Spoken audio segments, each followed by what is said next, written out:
एक तरफ़ असां जॾहिं उनजी शाइरी पढ़ूं था त उनजी शाइरी में असांखे मोहबतुनि जा ख़ूबसूरत गुल बि नज़र अचनि था। त गॾोगॾु जॾहिं हू क़ौमी मसइलनि ते लिखे थो त हुनजा लफ़्ज़ बाहि जे उलनि वांगुरु महसूसु थियनि था। शहीद ज़ख़्मी चांडे हक़ीक़त इहा आहे त हिक शाइर जी हैसियत में, हिक लेखक जी हैसियत में जेको पंहिंजो किरदारु अदा कयो उहो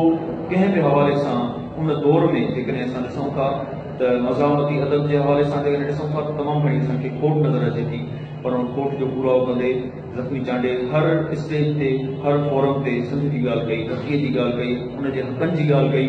ऐं आम माण्हुनि जी ॻाल्हि कई। शहीद ज़ख़्मी चांडे जी शाइरी में असांखे मुख़्तलिफ़ मौज़ू मिलनि था। हुन पंहिंजी शाइरी जे अंदरि जिते सिंध जे दुखनि ऐं दर्दनि जी ॻाल्हि कई आहे, उते प्यार जे हलंदड़ रस्तनि ते प्रेमियुनि जी बि ॻाल्हि कई आहे। मजमूई तौर ते शहीद ज़ख़्मी चांडे साहिबु जेको बि पंहिंजी ज़िंदगीअ में कमु कयो उहो सफल कमु कयो ऐं उनजो नतीजो इहो आहे त संदसि जेका औलाद आहे हिन वक़्त में ख़ालिद चांडे ऐं हफ़ीज़ चांडे ऐं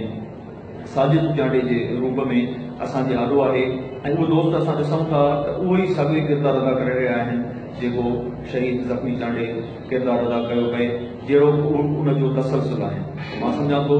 त कंहिं बि माण्हू जे लाइ इहा तमामु वॾी कम जी ॻाल्हि आहे, कराइती ॻाल्हि आहे त उनजे वञे खां पोइ उनजी औलाद उनखे असां जॾहिं हाणे उनजी 17वीं सालियानी यादि मल्हाए रहिया आहियूं त मां सम्झां थो इहो क्रेडिट मुकमिल तौर ते ख़ालिद, साजिद ऐं हफ़ीज़ खां वञे थो, जिन न सिर्फ़ु पंहिंजे वालिद जी हैसियत में पर हिकु क़ौमी ऐं मज़ामती शाइर जी हैसियत में ज़ख़्मी चांडे खे न विसारियो आहे।